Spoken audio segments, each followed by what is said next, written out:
अस्सलाम वालेकुम।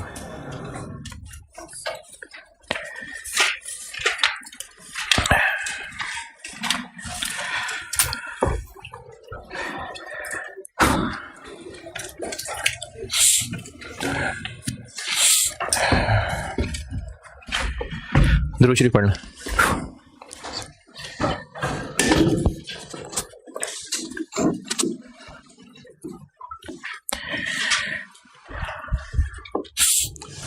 सवाल लिखें।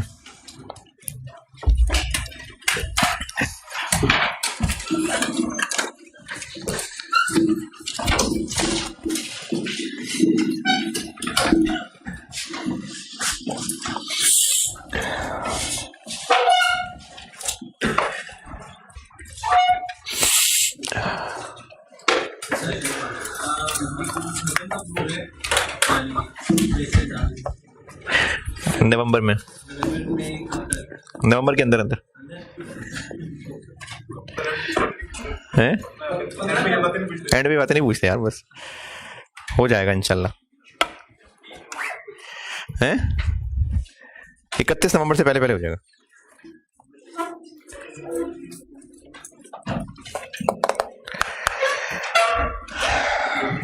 है हाँ, तो 31 का नहीं होता ना, तो जब कभी होगा तो उससे पहले ही होगा। अच्छा जी, सवाल मैंने कल जीआरबी यूजीआरबी भी बता दिया, और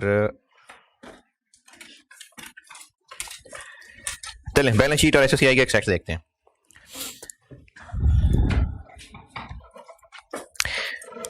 लीज टर्म 4 इयर्स सवाल है।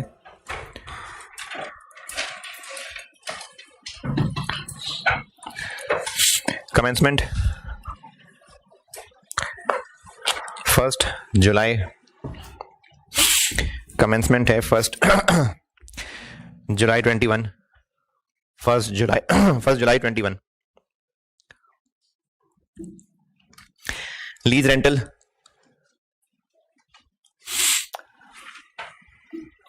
69016। लीज रेंटल है 69016, payable annually in arrears, payable annually in arrears. Accounting year जुलाई से जून है।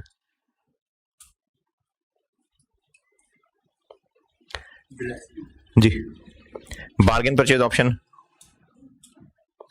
यानी बीपीओ, बीपीओ प्राइस है 20,000, 20,000। इम्प्लिसिट रेट बता दिया, इम्प्लिसिट रेट 17% है, 17%।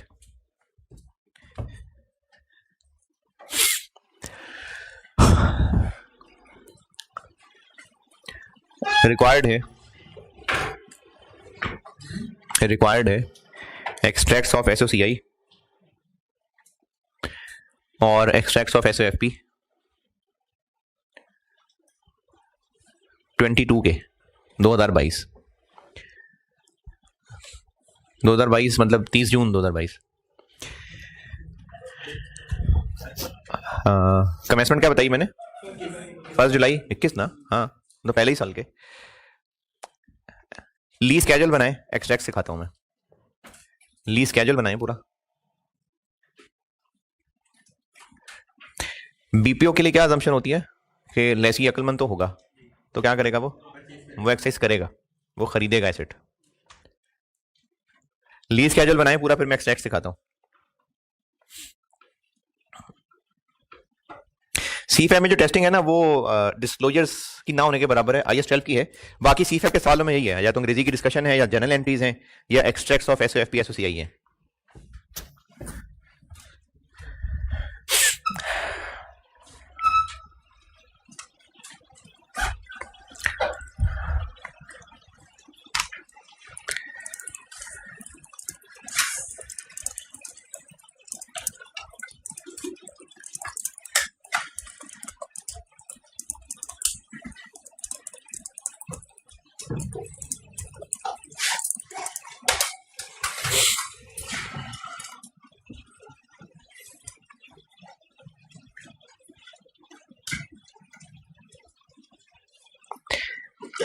NIL कितना?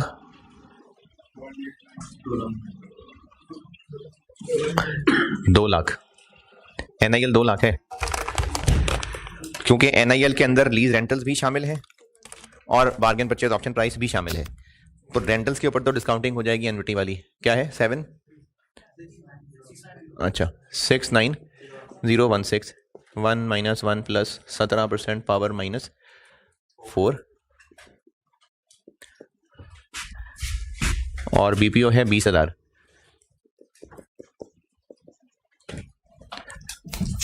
तो NIL बन जाएगा 2 लाख। NIL 2 लाख।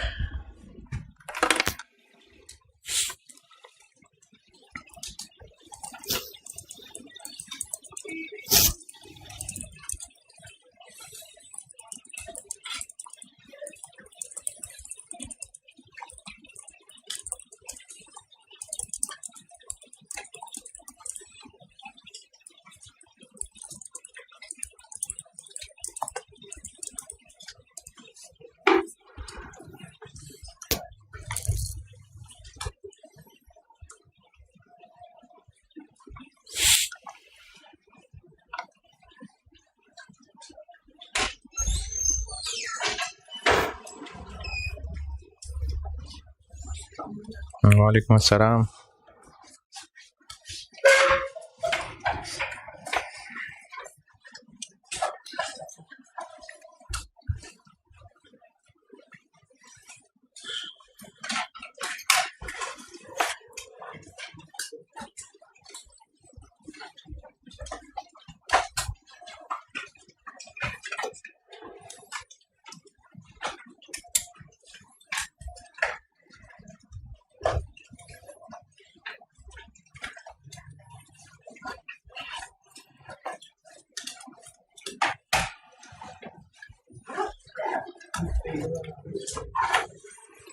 जी डन।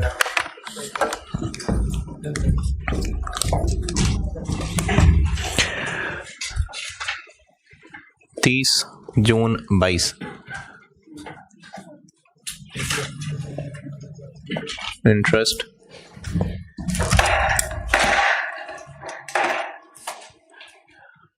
लीज पेमेंट और क्लोजिंग बैलेंस 2 लाख से स्टार्ट किया। इंटरेस्ट 34,000। Lease payment 69016। बाकी रह गया 164,984। 30 जून 23 28,047,69016 1215।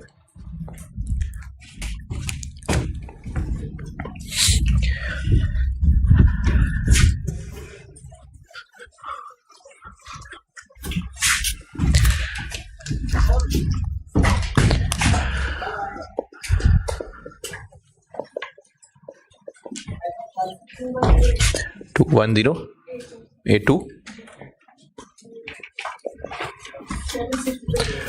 76082।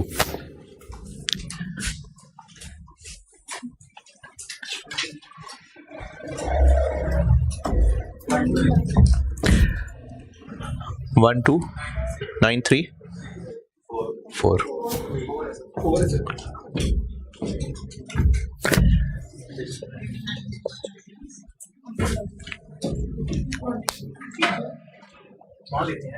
कहाँ 20?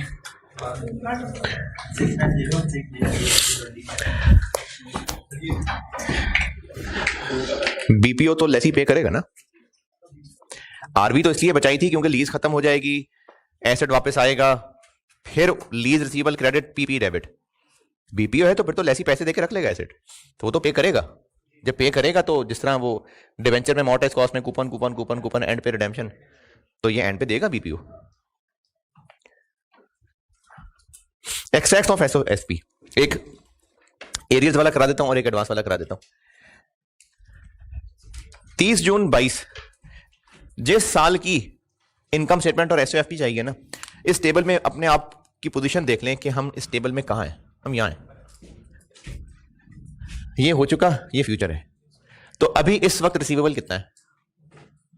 164,984। लेकिन इसको तोड़ के करंट नॉन करंट में दिखाएंगे। है तो रिसीवेबल्स 164, लेकिन बैलेंस शीट में ये नॉन करंट और करंट दोनों में स्प्लिट होगा। तो एक्सट्रैक्ट्स ऑफ एसओसीआई और एक्सट्रैक्ट्स एसओएफपी। एसओसीआई के अंदर आता है, फाइनेंशियल एसेट पढ़ा रहा हूं अभी,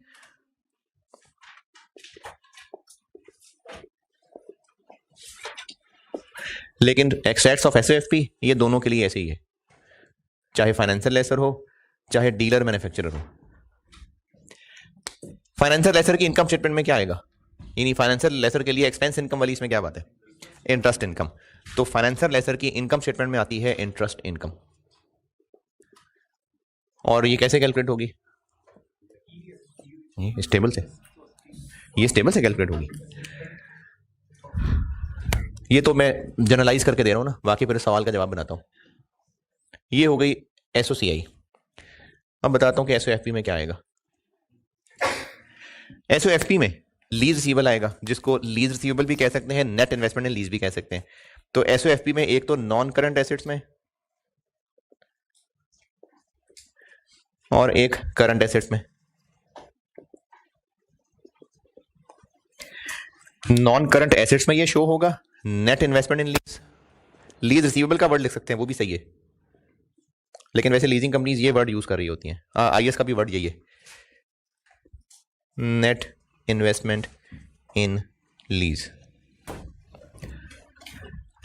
अभी इस वक्त ईयर एंड पे रिसीवेबल कितना है? इसमें से अगले 12 महीने में कितना रिसीव हो जाएगा?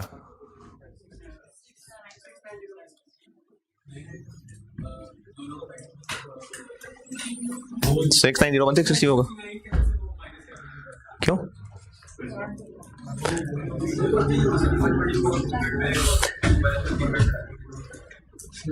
हाँ जी, करंट में 69016।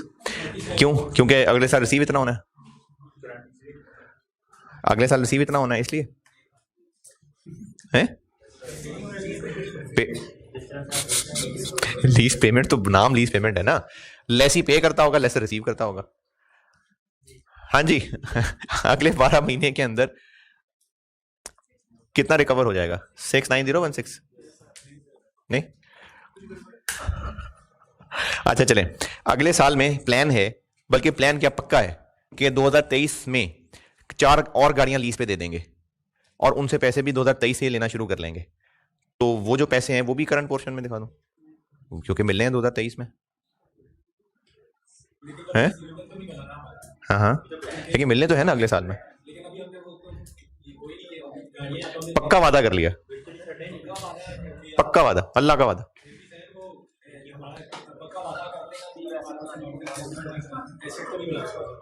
अच्छा,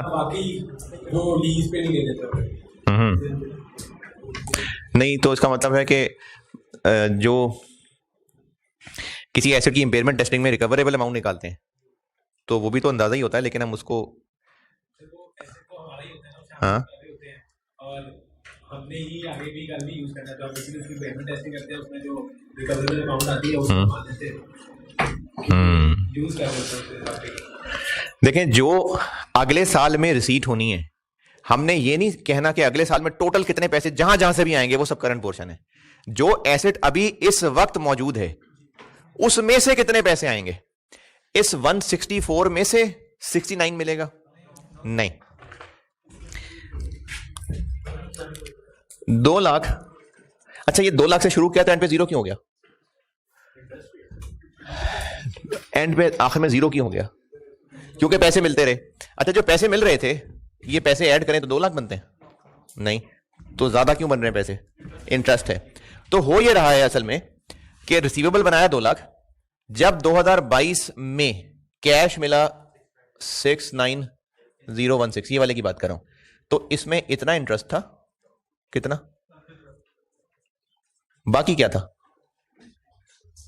बाकी कितना 350, ये बाकी इसमें से रिकवरी हो रही थी, कितना रह गया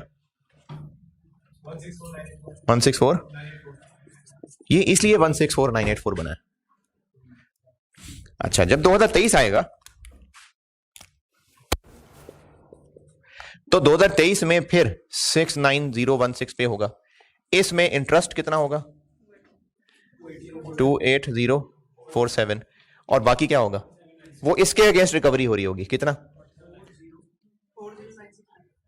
40, तो फिर बाकी कितना रह जाएगा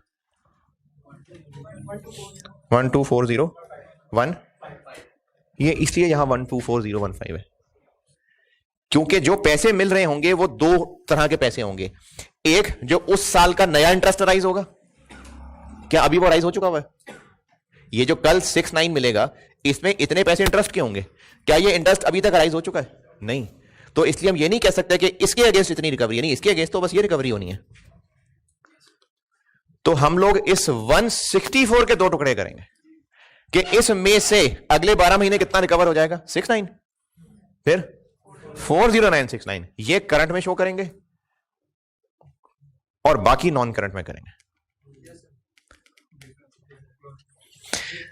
अभी रिसीवेबल इतना है, इस रिसीवेबल में से जो अगले साल रिकवरी होनी है ना, वो प्रिंसिपल पोर्शन है जो रिकवर होना है, ये प्रिंसिपल पोर्शन नहीं है, इसमें तो इंटरेस्ट भी है, तो वो जो अगले ईयर में प्रिंसिपल पोर्शन रिकवर हो जाना है उसको करंट में लिखेंगे, और जो बाकी इसमें से रह जाएगा उसको नॉन करंट में लिखेंगे।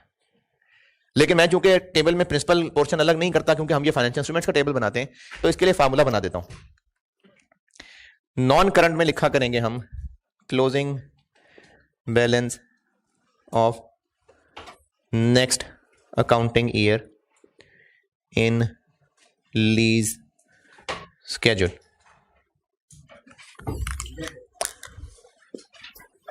हम अभी इस वक्त 30 जून 22 की बैलेंस शीट बना रहे हैं, स्केड्यूल में नेक्स्ट अकाउंटिंग ईयर का क्लोजिंग बैलेंस क्या है, इसको हम नॉन करंट में दिखाएंगे, ये क्योंकि हम यहां खड़े हैं और हम कह रहे हैं कि अगले साल गुजरने के बाद भी इतना फिर बाकी रह जाएगा, ये नॉन करंट, और जो अगले साल के अंदर अंदर मिल जाएगा ये current.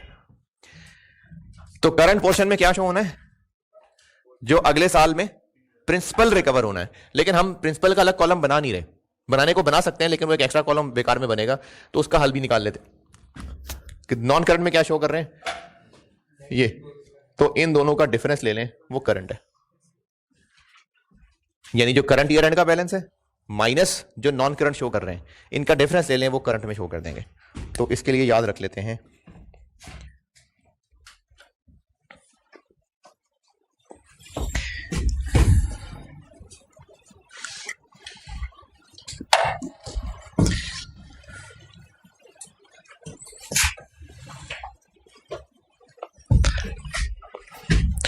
Minus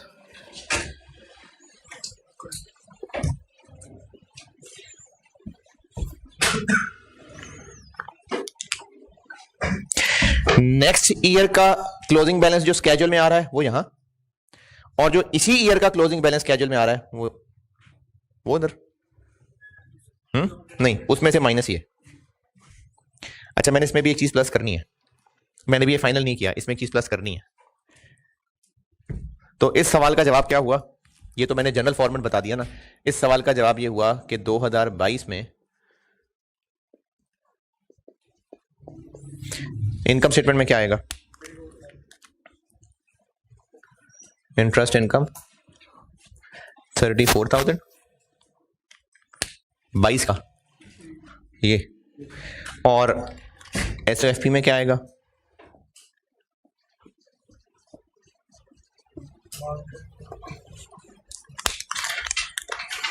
non current assets में,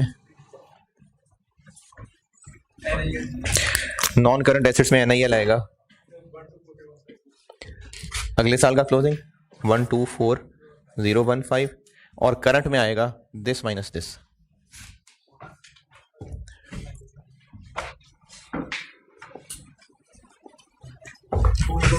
$40,969। ये इस सवाल में 2022 के एसओसीआई और एसएफपी के एक्सेट्स। ये फॉर्मेट मैंने ऐसा बुक में नहीं लिखा हुआ, तो उसको कर ले नोट। लेकिन यहां मैंने एक लाइन अभी लिखनी है, यानी ये ब्रैकेट अभी चल रहा है, ये वाला।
वो तो अभी राइज ही नहीं हुआ ना,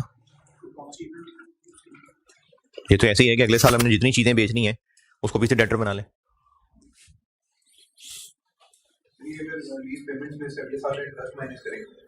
जी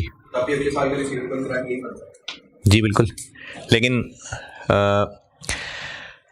अकाउंटिंग ईयर मिसमैच भी हो सकती है चीज़।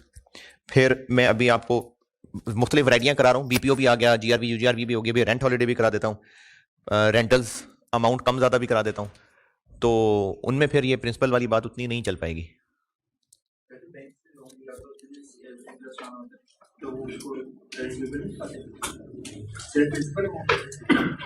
अभी वो राइज ही नहीं हुआ ना इंटरेस्ट, ये है ना, ये 2022, सॉरी ये 2022 ही है, वो 23, ये 22 ही है, ये मैंने 22 सॉल्व किया है। इस सवाल को मैंने 22 पूछा था ना, तो 22 का सोल्यूशन है। करें नो, फिर और कराऊं सवाल, ठीक है, चलें और लिखें सवाल।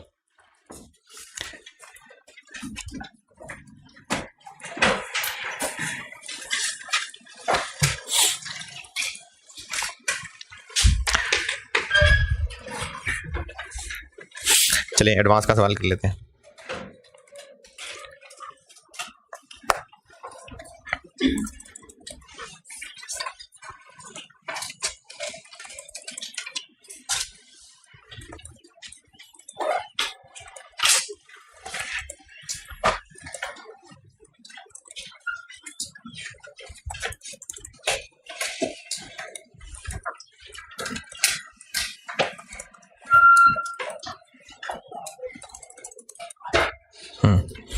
लीज टर्म 4 साल, एडवांस का करते हैं सवाल, उससे एक स्टैक्स बताता हूं। लीज टर्म 4 साल, commencement 1 January 21,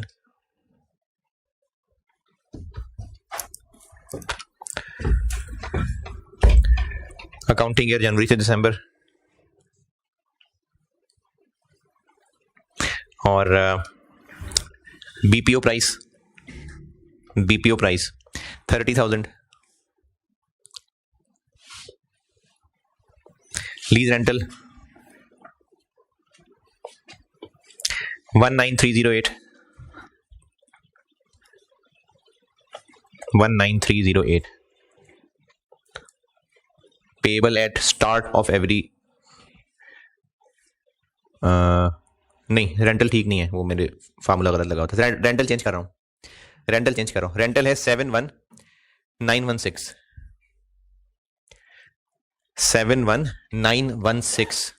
payable eight start of every year.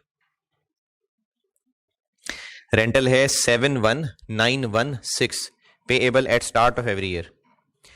Implicit rate बता दिया 16%, 16%। बीपीओ बता दिया, आईडीसी बता रहा हूं ना, आईडीसी है जी 5,000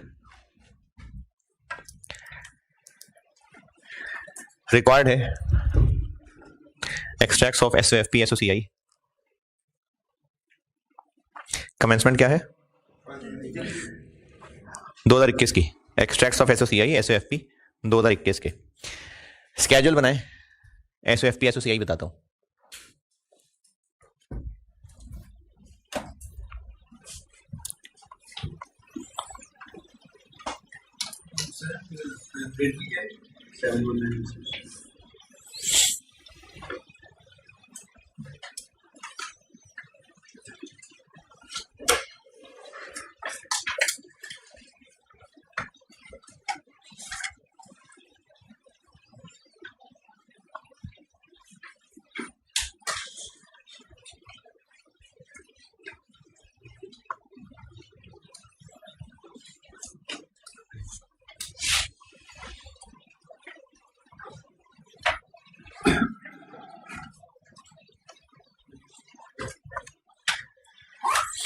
NIL क्या आई शुरू में?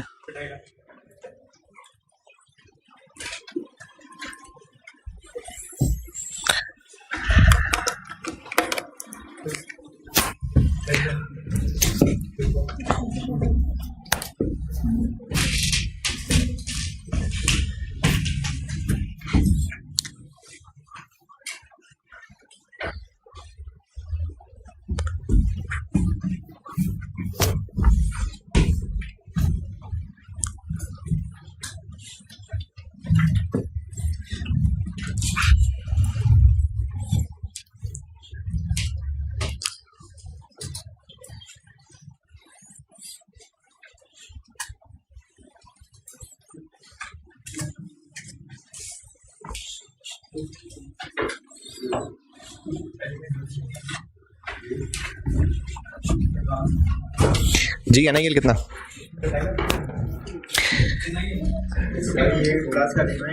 NIL कितना? 2.5 लाख के 255।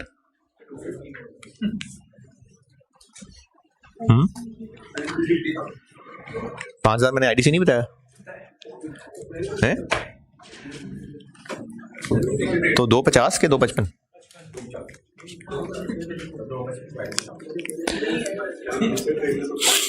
हाँ जी 250 के 255। 255 ऐसे डालता शैतान वसवसे।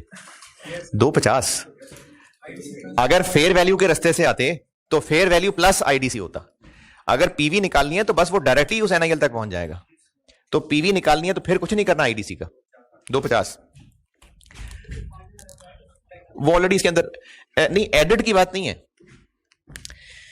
एक जगह तक पहुंचने के ना 2 रास्ते हैं। तो जैसे ये गुलबर्ग में कैंपस है। अगर आपने गार्डन टाउन से आना है तो लिबर्टी गुजर के आना है, नहीं लिबर्टी नहीं सॉरी कलमा चौक गुजर के आना है। लेकिन अगर आपने आना है माल रोड से तो फिर जेल रोड से आएंगे, पहुंचना यही है। तो अगर माल रोड से आ रहे होंगे तो उसका मतलब कलमा चौक गुजर के आ रहे हैं, नहीं, डिफरेंट रूट है। तो PV ऑफ JIL एक डिफरेंट रूट है और फेयर वैल्यू प्लस IDC एक डिफरेंट रूट है। उन दोनों का आंसर बराबर आ जाना। क्यों बराबर आ जाना है? वही जो आखिरी 10-15 मिनट कल कहानी सुनाई थी कि इंप्लिसिट रेट का काम है इफेक्टिव रेट की तरह इन सारे इनकम को फैलाना। तो अब चूंकि हम रास्ता चेंज कर रहे हैं तो IDC का कुछ भी नहीं करना। पहली पेमेंट कब होगी? स्टार्ट होते ही पहली पेमेंट हो जाएगी। तो स्टार्टिंग पॉइंट हो गया 250 और चूंकि फौरन ही पैसे हो जाएंगे तो इंटरेस्ट कोई भी नहीं है, क्योंकि इंटरेस्ट होना था जब टाइम गुजरना था। तो अब टाइम ही नहीं गुजरा, लीज लेते साथ ही पेमेंट हो गई। कितनी? 71916 178084 1 जनवरी 22। इंटरेस्ट 28493 134661 1 जनवरी 23 134661 21546 चले 71916 84291 1 जनवरी 24 84291 13487। अब आगे बीपीओ ऐड कर दूं। बीपीओ कितना बताया मैंने? 30, तो इसमें 30 डाल दूं? नहीं, अभी तो लीज टर्म खत्म नहीं हुई, अभी लीज टर्म तो नहीं खत्म हुई। हाँ, ये आखिरी साल का रेंटल दे देंगे, लेकिन लीज टर्म में भी साल बाकी है। पेमेंट इन एडवांस है ना, तो 21, 22, 23, 24, तो जब 24 एंड तो नहीं हुआ। 24 एंड होगा तो लेसी ने बीपीओ देना है, तो अभी नहीं बीपीओ ऐड करना।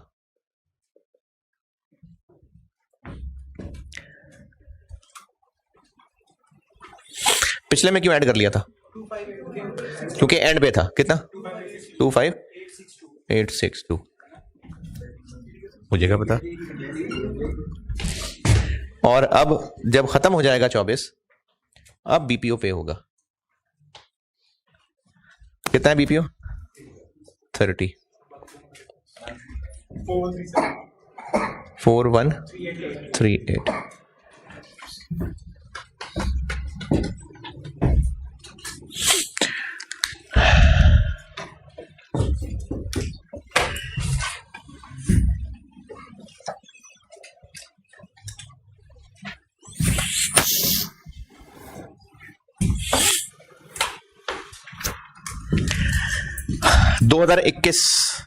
के एक्सट्रैक्ट्स कहां खड़े हैं टेबल में? हम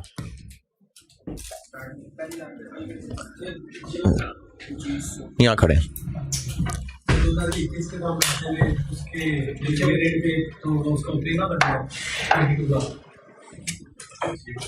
अभी 31 दिसंबर 21 की बैलेंस शीट बना रहे हैं, तो 31 दिसंबर 21 इसमें कहां है? Interest income for the year कितनी? पता नहीं। इंटरेस्ट हमेशा गुजरे हुए पीरियड का होता है। ये जो 1 जनवरी में लिखा हुआ है ना, इसकी इंटरप्रिटेशन ये है कि 1 जनवरी 22 को जितना कैश मिलेगा, इसमें इतना इंटरेस्ट मिल रहा होगा।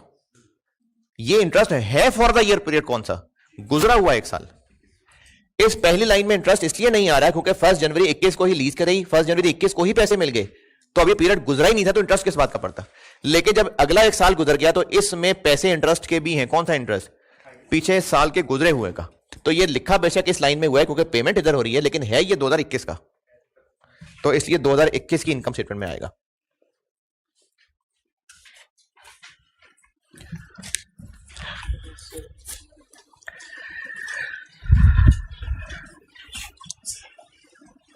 अच्छा, 2021 में कैसे आएगा? ये तो मिली 22 में रहा है, तो हम 31 दिसंबर 21 पे एंट्री कर लेंगे।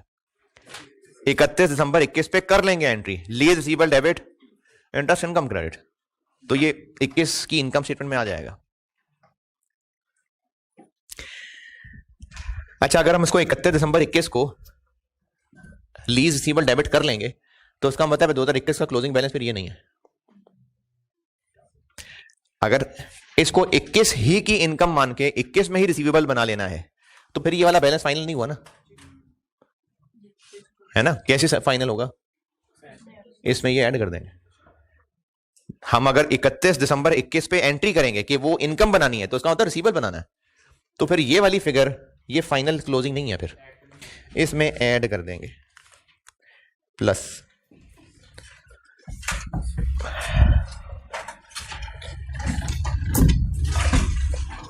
क्या ऐड कर दूं? क्या लिखूं? Interest income.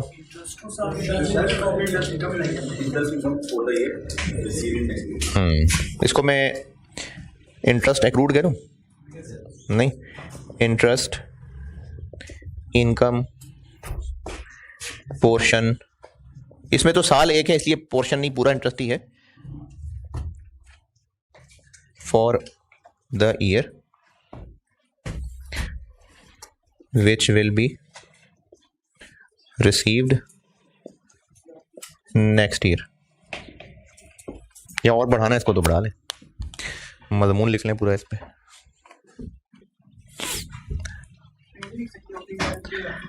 हाँ जी, ओपनिंग बैलेंस। हाँ, नहीं तो क्या लिखें? इस साल नहीं, फिर नेक्स्ट ईयर का कहें ना उसको।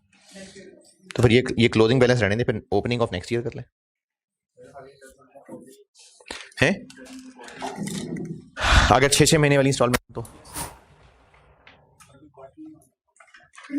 तो पूरी की पूरी इनकम नहीं है जो अगले साल मिलनी है। अगर 6-6 महीने वाली है तो इस साल के पहले 6 महीने की इंस्टॉलमेंट तो इस साल में मिल गई होगी। जितना हम अगले साल की पेमेंट से उठा रहे हैं ना, ये वो है। तो इस सवाल का सलूशन क्या हुआ फिर? 2021 की एसओएफपी में क्या आएगा? 2021 की एसओएफपी नॉन करंट क्या आएगा? नॉन करंट यही है, ये 134661। करंट में क्या आएगा? 178084 में वो इंटरेस्ट मिला लें, क्योंकि उसको हम इनकम 21 की बनाने लगे। हाँ, इसमें से इसे माइनस कर दे। हाँ जी, 7191। क्या ये हमेशा इंस्टॉलमेंट की अमाउंट आएगी? नहीं।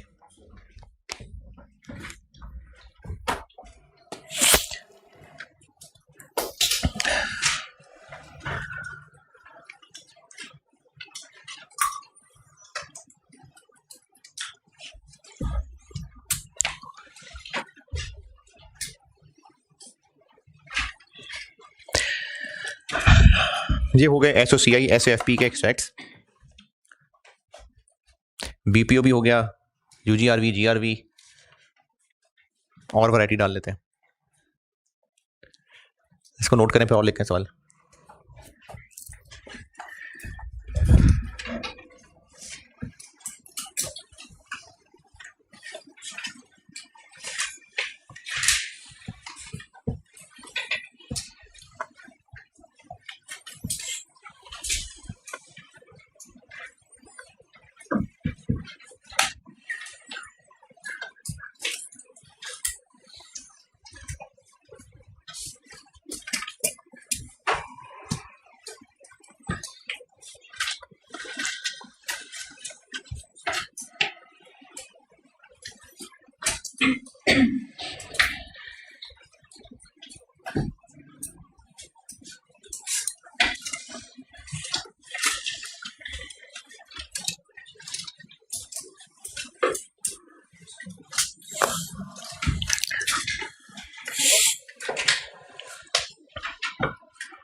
अच्छा चले, मैंने ना इससे मेनली ये एसओएफपी सिखानी थी, और जो बात बता रहा हूं, क्या पूरा स्केड्यूल बनाना पड़ा करेगा पेपर में?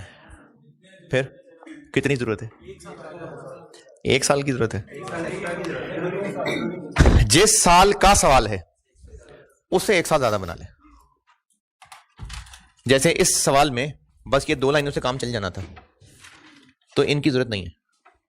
वैसे कोई दिल कर रहा हो बनाने का तो बनाए, अदरवाइज इस पूरे की जरूरत नहीं है। जितने साल का, जिस साल का सवाल है उसे अगला साल बना लें बस। अच्छा, ये बेशक लेसर मेनली कैफ ही है, लेकिन ये जो स्केड्यूल की प्रैक्टिस हो रही है, या बीपीओ या जीआरवी, तो ये एक तरह से लेसी की हो रही है थोड़ी सी प्रैक्टिस। और ऐसा भी नहीं है, कोई आईकेप की तरफ से कोई पॉलिसी नहीं है कि लेसर टेस्ट नहीं करना। हो सकता है टेस्ट, हो सकता है तगड़ा टेस्ट हो जाए फिर है। हाँ, मतलब लेसी टेस्ट हुए जा रहा है, तो ये ना हो कि वो समझे कि स्टूडेंट लेसर करते ही नहीं होंगे, तो आ जाए लेसर का सवाल फिर। अच्छा जी, और वैरायटी लिखें, और लिखें सवाल, और सवाल लिखिए।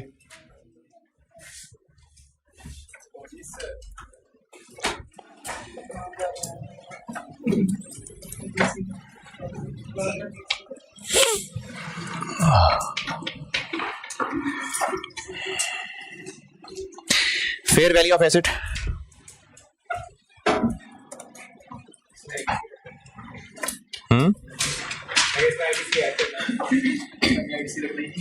नहीं रख लूंगा, क्वार्टर कर लूं, मंथली कर ले। नहीं, अभी ये साल तो पहले सारी चीजें करा दूं ना।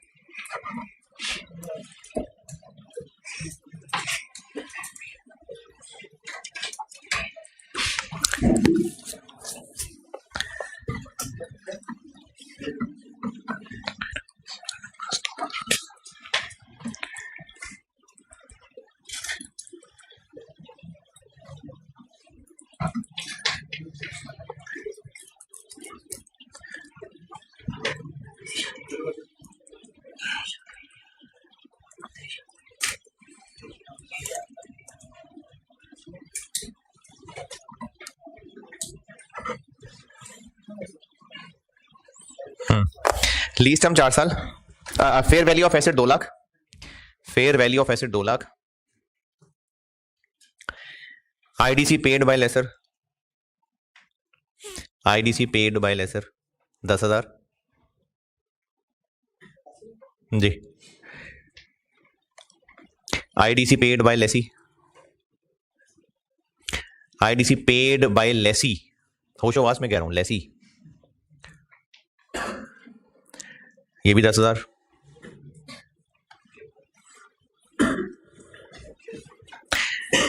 Fifty 50% of lessee's IDC was reimbursed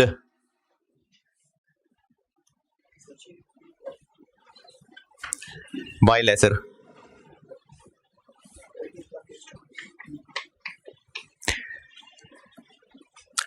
total expected RV, least time बताइए मैंने, अच्छा चले, टोटल एक्सपेक्टेड आरवी 25,000,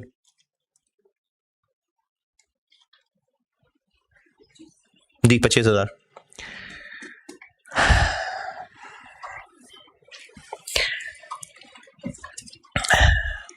ब्रैकेट में लिखिए 18,000,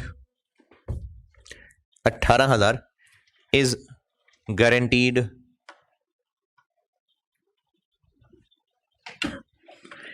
बाय लेसी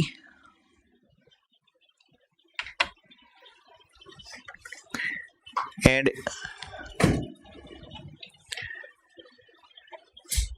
एडिशनल 7,000, कौन सा 7,000, या चलो एडिशनल आगे रिमेनिंग कह ले, remaining 7,000 is guaranteed bye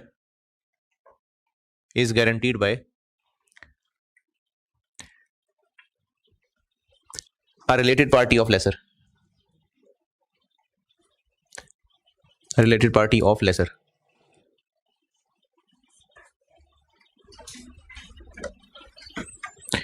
lease term 4 साल, लीज टर्म 4 साल, implicit rate 13%, 13%,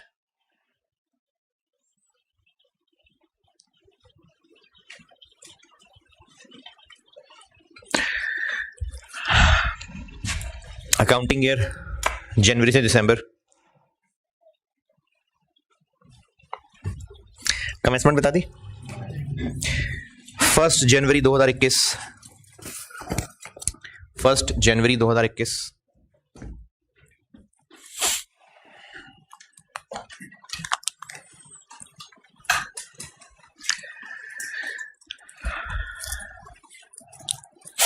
lease rental, lease rental is payable, lease rental is payable at end of every year, lease rental is payable at end of every year. required है extracts of SOCI SOFP, C5 में वैसे test होता नहीं है लेकिन हो सकता है, सिलेबस का हिस्सा है, SOCI SOFP और नेट इन्वेस्टमेंट इन लीज का नोट, नेट इन्वेस्टमेंट इन लीज का नोट, ये भी चलने लगे तो रिवाइज हो जाएगा, SOCI SOFP नेट इन्वेस्टमेंट इन लीज का नोट फॉर 2021, नहीं बताया, नहीं बताया मैंने लीज रेंटल, हाँ जी, रेंटल खुद ही निकालना पड़ेगा आपको, मैंने आपको NIL का दूसरा रास्ता बता दिया है, तो वहां से आप NIL के जरिए से रेंटल निकाल सकते हैं,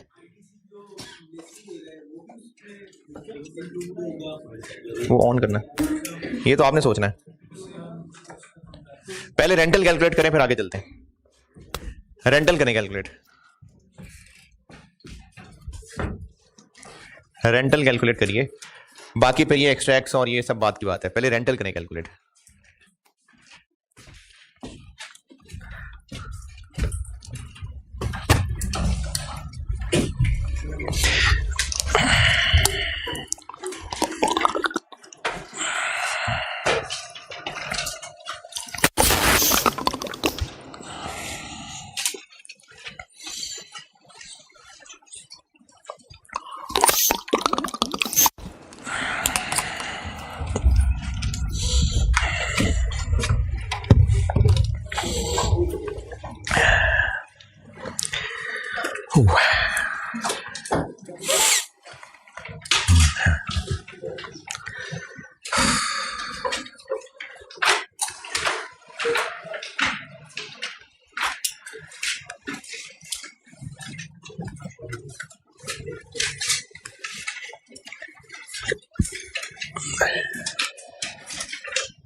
आरवी मैंने कितनी बोली थी? 25,000 रुपए कहा था मैंने। हाँ 25,000 का है मैंने, 25% तो नहीं कहा।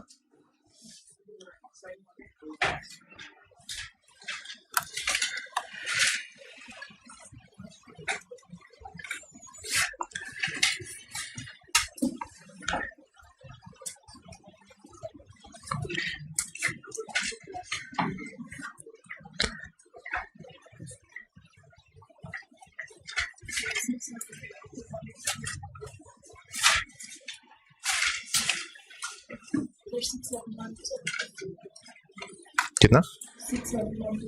बिल्कुल ठीक है।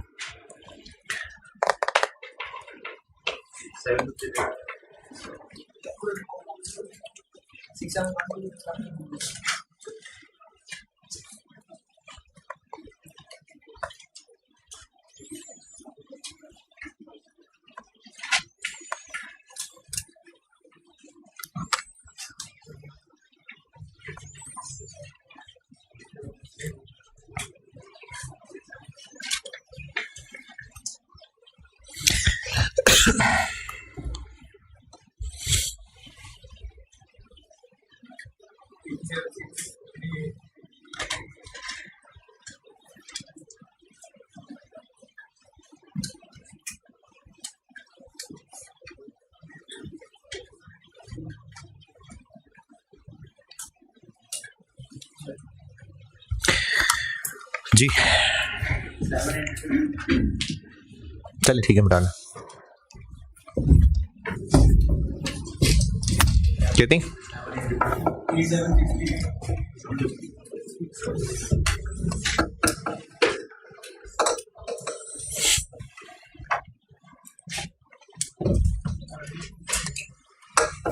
चलिए बताता हूं।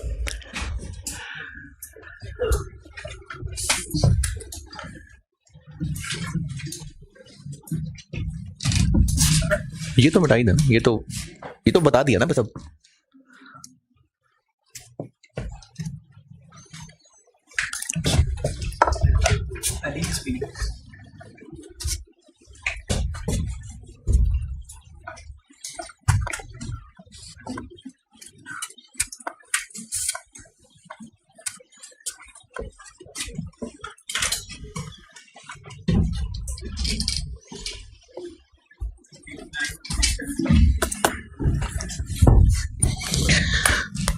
NIL is equal to PV of GIL।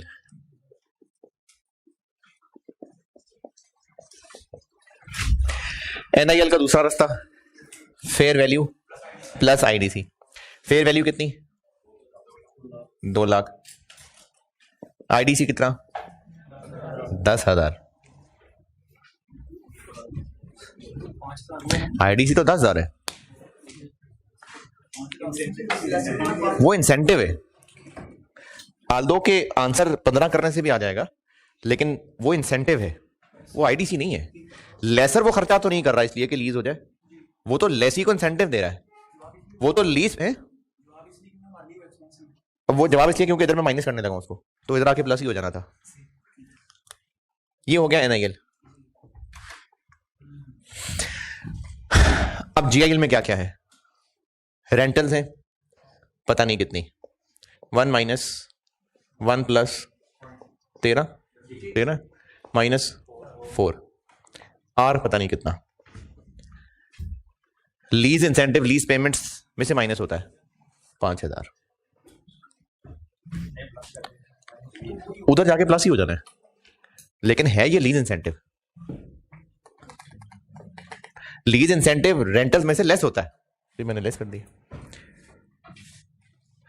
और जीआरवी कितनी? 25 के 18? 25 या 18? जीआरवी 18 है।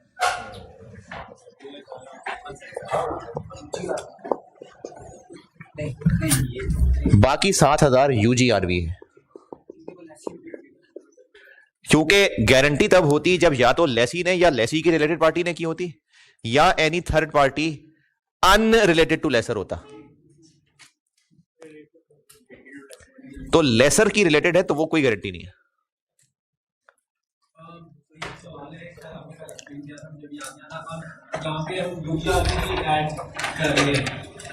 जीआईएल है टोटल जितनी रिकवरी होनी है,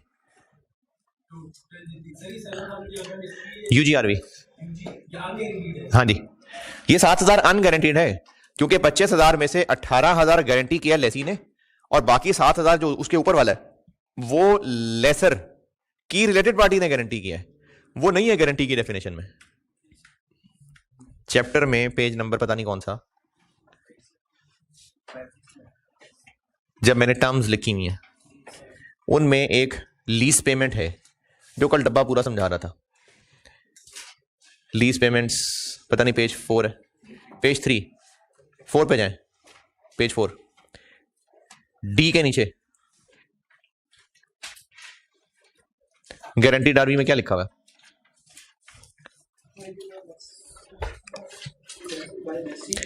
guaranteed to lessor by a party unrelated to laser.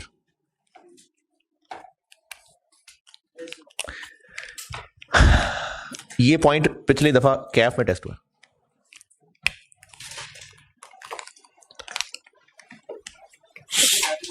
है जी, मैंने इसलिए तो कहा है नोट भी बनाना है, तो उसमें यूजीआरवी भी होती है, तो वो अगर आप यूजीआरवी नहीं लिखेंगे तो वो यूजीआरवी भी गलत हो जाएगा। तो ये क्या GIL is equal to lease payments plus UGRV.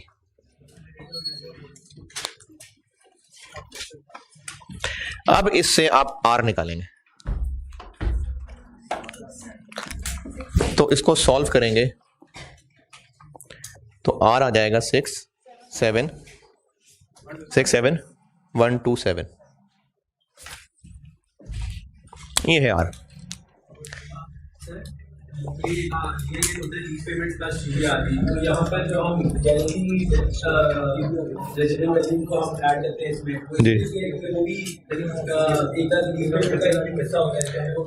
Guaranteed जी, हाँ जी हाँ जी, मतलब वो इस कॉन्ट्रैक्ट के तहत पता है मिलनी है, तो इसलिए इसको लीज पेमेंट में ऐड कर लेते हैं। हाँ जी 67127। अच्छा, अब जब स्केड्यूल बनाएंगे तो स्केड्यूल पूरा बनाना नहीं, बस 2 साल, क्योंकि मैंने 21 पूछा है, 21 पूछा है ना, तो बस 22 तक की लाइन। अच्छा, अब लीज स्केड्यूल स्टार्ट कितने से करेंगे? 210, लेकिन चूंकि 5000 रेंटल में से लेस होना है तो बेशक आप उसको स्टार्टिंग पॉइंट में ऐड कर दें।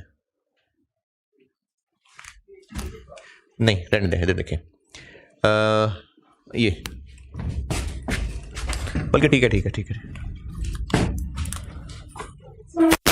1 जनवरी 21 210,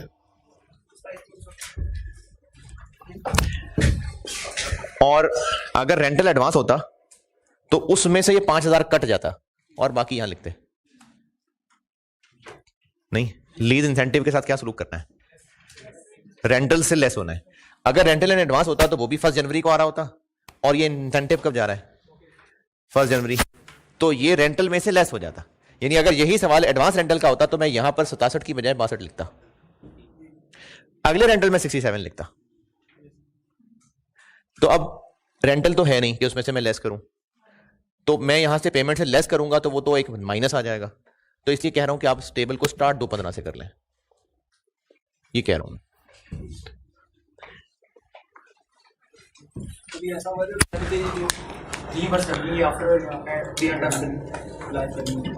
इंसेंटिव हो सकता है, वैसे तो इंसेंटिव टेस्ट ही नहीं हुआ लेकिन होने को हो सकता है, तो इसलिए स्टार्ट 2/15 से कर लिया।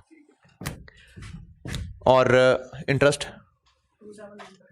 27950, पेमेंट आ गई 67127 175823, और बस एक लाइन और। क्या हुआ? बिल्कुल आ रहा है, क्योंकि हम वो साल पहले पकड़ा चुके हैं पैसे, क्योंकि हम पहले दे चुके हैं इसको पैसे, तो उस पर भी इंटरेस्ट इनकम बन रही है।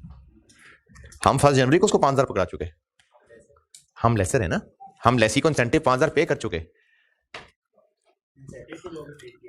हाँ, लेकिन ये डिस्काउंट, असल में इंटरेस्ट ये नहीं कि हमने किसी को पैसे दिए हैं तो उस पर इंटरेस्ट मिल रहा है। टाइम वैल्यू ऑफ मनी में जहां डिस्काउंटिंग होगी उसको वापस ले जाते हुए इंटरेस्ट होगा। इस सारी इक्वेशन के अंदर, इस इक्वेशन के अंदर रहते हुए आपने इस 5000 को लिखा और वहां से आर निकाला है, तो आर तभी निकलेगा जब ये सब एक तरफ जाएंगे, और उन सब की फिर डिस्काउंटिंग के फार्मूले में 13% लगा के आर निकल रहा है। अगर आप 5000 यहां ना लिखें कि इस पे तो इंटरेस्ट ही नहीं है तो फिर सही नहीं आएगा ना, तो इस कैलकुलेशन का हिस्सा है ये। हाँ जी, इसीलिए मैंने कहा कि स्टार्ट में इसको ऐड कर दें। 175,823 22857 31,554। अगर नहीं इत बनाने कल तो आप 4 साल बना लें, लाइन बना लें, एंड पे देखना 25 बच जाएगा, 0 नहीं 25 बच जाएगा।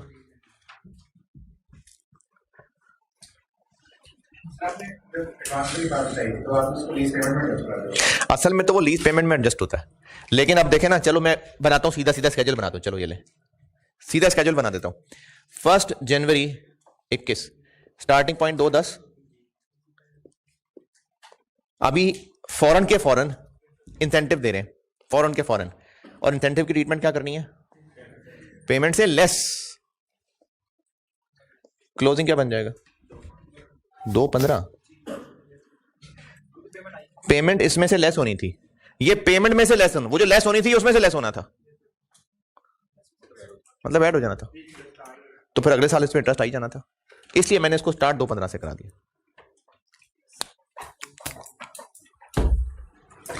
और चूंकि बस 21 मांगा था तो ये 2 लाइनें काफी हैं।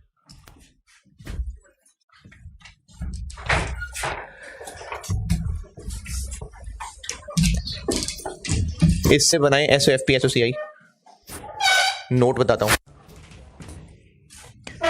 इससे SOFP SOCI के एक्सट्रैक्ट्स बनाएं, मैं नोट बताता हूं।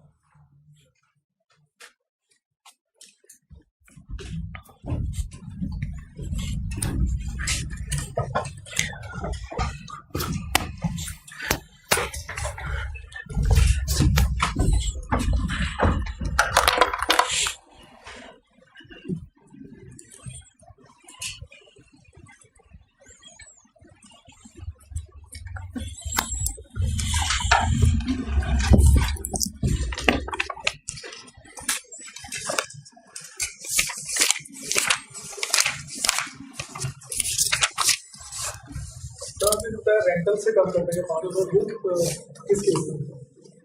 रेंटल से अगर पेमेंट भी एडवांस में होती रेंटल की तो उसी वक्त उससे 67 मिल रहा होता और उसी वक्त हम उसको 5000 दे रहे होते, तो फिर पहला रेंटल में 67 की बजाय 62 लिखता है। देखें, अगर 1 जनवरी को ही रेंटल मिल रहा होता ना, फर्ज करो 67 ही मिल रहा होता, तो असल ओपनिंग तो 210 है। मैंने तो इसमें इसलिए 215 कर लिया क्योंकि आपको मैंने यहां लाइन लिख के दिखाई थी कि वो माइनस और माइनस में से माइनस, इसलिए स्टार्ट 215 से करा दिया। अदरवाइज असल NIL 210 है। अगर एडवांस पेमेंट होती यानी 1 जनवरी को मिल रही होती तो इसको हम 210 से शुरू करते, यहां पर 67 की बजाय 62 लिखते और अगले ईयर में 67 लिखते। लेकिन कोई बात नहीं, ये है तो वर्किंग ही ना, आप इन एनी केस इसको इसमें ऐड ही कर लें।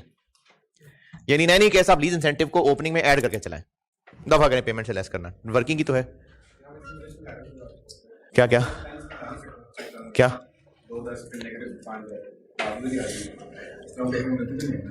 नहीं नहीं, आप अगर स्टार्टिंग 2.15 से कर दें तो भी कोई मसला नहीं, क्योंकि वर्किंग है। करना है तो कर लें, कोई मसला नहीं। नहीं ये ज्यादा आसान है कि आप एक लाइन 0 लिखें, फिर नेगेटिव को नेगेटिव में लिखें, फिर उसको माइनस माइनस प्लस कर दें। ये ज्यादा मुश्किल है और ये आसान है, और ये मुश्किल है कि आपने लीज इंसेंटिव को एनआईएल में ऐड कर देना। अच्छा चले, ठीक है, ऐसे कर लें। एसओसीआई एसएफपी बनाए ना, बन गई। इनकम स्टेटमेंट में कितना 27,950 और एसओएफपी में नॉन करंट में ये और करंट में इन दोनों का डिफरेंस। नोट, नेट इन्वेस्टमेंट इन लीज। वैसे तो कुछ डिस्क्रिप्टिव चीजें होती हैं, लेकिन एग्जाम में मेनली इसका फोकस न्यूमेरिकल डिस्क्लोजर पे होता है। तो इसमें दो चीजें न्यूमेरिकल बनती हैं, एक होता है मैच्योरिटी एनालिसिस।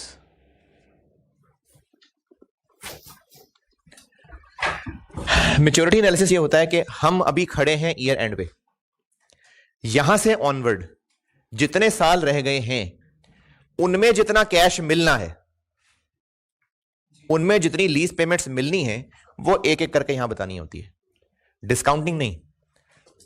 जिस जगह खड़े हैं उससे ऑनवर्ड जितने साल रह गए हैं, जितने साल, जितनी लाइनें नहीं, एक साल में 2-2 लाइनें भी हो सकती हैं, जितने साल रह गए हैं उनमें जितनी लीज पेमेंट्स मिलनी है उनको एक एक करके यहां बताया जाता है। और एक एक कर से मेरी मुराद यह है कि ईयर्स के जरिए बताया जाता है। यानी मैच्योरिटी एनालिसिस में बताया जाएगा कि total lease payments receivable as follows. Year 1 to 3 भी लिख सकते हैं, और ये भी लिख सकते हैं हम किस साल की इनकम स्टेटमेंट बना रहे हैं, बैलेंस शीट 21, तो ये भी कर सकते हैं 2022, 2023, 2024, 2025, 2026, 5 हो गए, लेटर देन 2026। यानी ईयर भी बता सकते हैं, और इसकी जगह ये भी कह सकते हैं कि 1 year, 2 years, 3 years, 4 years, 5 years, more than 5 years. जहां खड़े हैं, पूरी लीज टर्म नहीं, मतलब लीज टर्म के शुरू से नहीं, जहां खड़े हैं वहां से ऑनवर्ड जो बाकी रह गए हैं उनमें जो लीज पेमेंट्स हैं वो एक एक साल करके बतानी होती हैं। वो आप चाहे 1 year, 2 year, 3 year, 4 year, 5 year, more than 5 year कर दें, चाहे उन ईयर का नाम लिख दें। तो ईयर तो 2022 ही है ना, इकट्ठे बनेगा मैच्योरिटी एनालिसिस। जी इसमें बताएं कितने साल रहते हैं? 3 नहीं, 4 थे, एक तो उधर गया, तो 3, तो 6, 7, 1, 2, 7,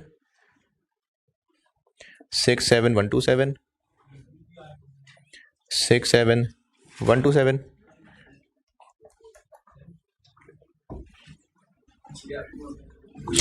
GRV लीज पेमेंट्स का हिस्सा है, डेफिनेशन का हिस्सा है, तो वो भी आखिरी वाले में ऐड कर देंगे।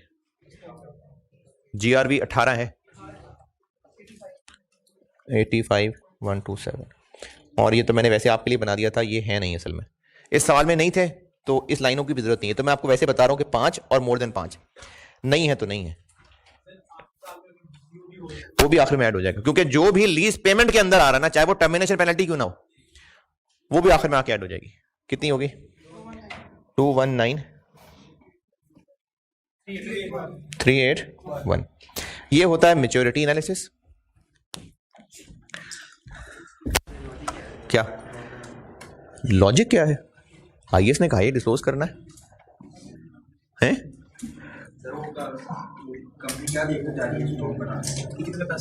अगले 5 साल का एक फोरकास्ट देखना चाह रहे हैं, कितने पैसे इनको आने वाले हैं। अब अगले 5 क्यों हैं पता नहीं, हो सकता है कंपनीज मोस्टली, क्योंकि जनरली कंपनीज अगला साल और अगले 5 साल इस तरह से बजटिंग देख रही होती है, मतलब एक राउंड फिगर है ना कि अगले 5 साल में हम कहाँ होंगे। तो 5 साल की बजटिंग भी कर रही होती हैं कंपनीज। नहीं, क्योंकि जीआरवी जरूरी तो नहीं कि लेसी ने गारंटी की होती, हो सकता है किसी थर्ड पार्टी ने गारंटी की होती, वो भी लीज पेमेंट का हिस्सा है। लेटर देन नहीं, ये IAS 17 में होता था। IFRS 16 में क्लियरली क्या हुआ, चल रहा है मार्केट में, चल रहा है। IFRS 16 की वर्डिंग पढ़ के देख लें, उसमें क्लियरली लिखा हुआ। ये ना IAS 17 में होता था, IAS 17 होता था 2000, मतलब मेरा ख्याल है 2015 से पहले पहले IAS 17 होता था। मुझे साल नहीं याद है, तो 2016 में शुरू हुआ था कि 2015 में शुरू हुआ था, मुझे साल नहीं याद, लेकिन IFRS 16 है। 2016 से पहले IFRS 16 की जगह IAS 17 हुआ करता था। उसमें यह डिस्क्लोजर था कि less than 1 year, more than 1 year but less than 5 years, और मोर देन 5 ईयर्स। IFRS 16 में नहीं ऐसा। अब बात यह होती है कि जो मार्केट में चल रहा है तो वो चल रहा है, तो चले जा रहा है। तो अगर कुछ कंपनीज वो वाला डिस्क्लोजर बना रही तो IFRS 16 नहीं, IFRS 16 में तो क्लियरली लिखा हुआ।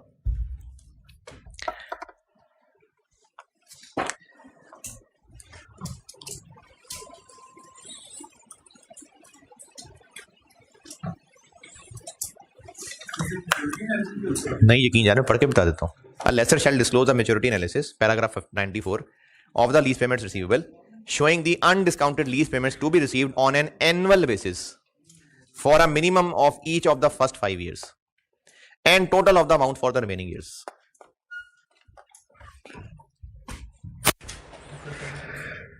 है क्या कह रहे? हाँ हाँ, एक्सेल की फाइलें, बुक की सॉफ्ट कॉपी, सब। मैच्योरिटी एनालिसिस जी, वो इतनी कोई वो नहीं है। मैच्योरिटी एनालिसिस बड़े हो गए हैं तो, वरना तो ना और भी है, जैसे उसने जैसे एक पैराग्राफ रिक्वायर करा है कि लेसर को क्वालिटेटिव एंड क्वांटिटेटिव एक्सप्लेनेशन भी देनी है, सिग्निफिकेंट चेंजेस। तो वो यानी लीजिंग कंपनीज जो नोट्स बनाती होंगी उनमें काफी सारी अंग्रेजी भी होती होगी, लेकिन एग्जाम पॉइंट ऑफ व्यू से जिनमें मेनली न्यूमेरिकल टच होता है ना, वो डिस्क्लोजर होते हैं। IAS 12 कराऊंगा, CFAP में ना IAS 12 है जिसके डिस्क्लोजर एग्जामिनेबल है तगड़े किस्म के, अदरवाइज बाकियों के डिस्क्लोजर्स ना को खास का बिल्कुल भी फोकस नहीं है। वैसे देखा जाए तो एक IFRS 7 सिलेबस का हिस्सा है।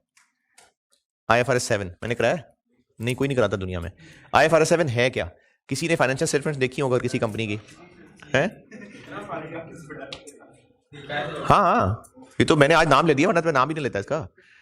फाइनेंशियल स्टेटमेंट देखे ना किसी कंपनी की, तो उसमें बिल्कुल एंड पे जाके नोट्स होते हैं बड़े अजीब किस्म के, लिक्विडिटी रिस्क और फलाना रिस्क और वो मार्केट रिस्क और क्रेडिट रिस्क, और वो आप पेजेस पढ़ के देखना, कभी 5-6 पेजेस रिस्क की बात हो रही होती है। वो IFRS 7 के डिस्क्लोजर है फाइनेंशियल इंस्ट्रूमेंट्स के, लेकिन वो हैं डिस्क्लोजर्स ही हैं फाइनेंशियल स्टेटमेंट, फाइनेंशियल इंस्ट्रूमेंट्स के डिस्क्लोजर्स। तो इसी तरह से एक और सिलेबस में IAS है, IFRS 12 या 12, हाँ IFRS 12, डिस्क्लोजर ऑफ इंटरेस्ट और कंसोलिडेशन से रिलेटेड। तो ये IAS कोई डिस्क्लोजर नहीं टेस्ट हो रहे होते हैं। ओए होए, नहीं एग्जामिनर कितना वेला नहीं है क्या जी?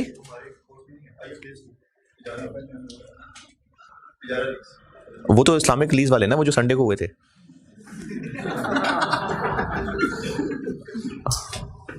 वो तो पढ़ने हैं खुद ही आप। मैच्योरिटी एनालिसिस के अलावा एक और चीज बतानी होती है, रिकंसिलिएशन।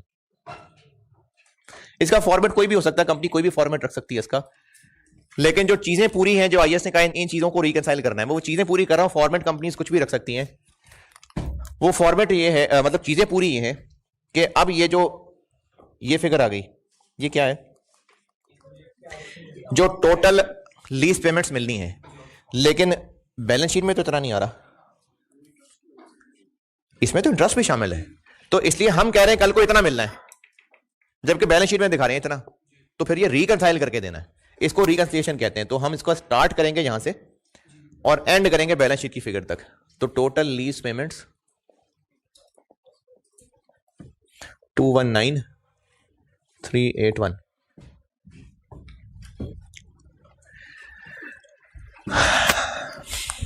अच्छा, मैंने ना वैसे एफआर वो कैफ वाली बहुत सारी वैरायटियां करा दी हैं रिवाइज, बस ये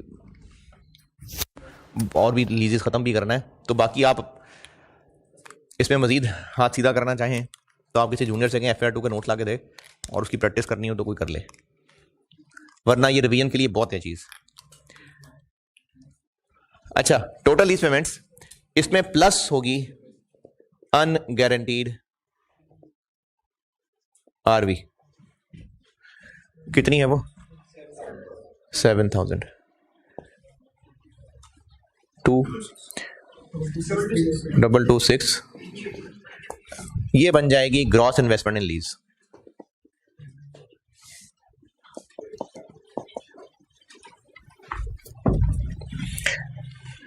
जबकि बैलेंस शीट में हम क्या दिखा रहे हैं?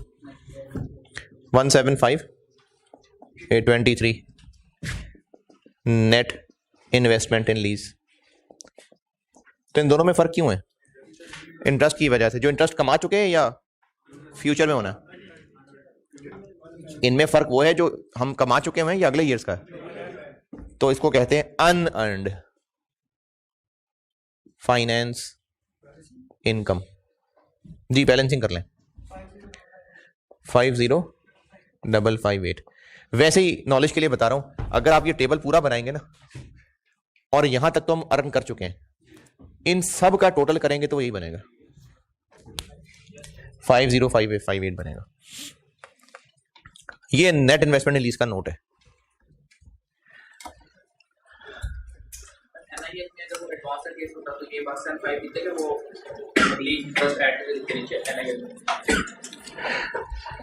क्लोजिंग बैलेंस पे तो इंटरेस्ट ऐड होगा।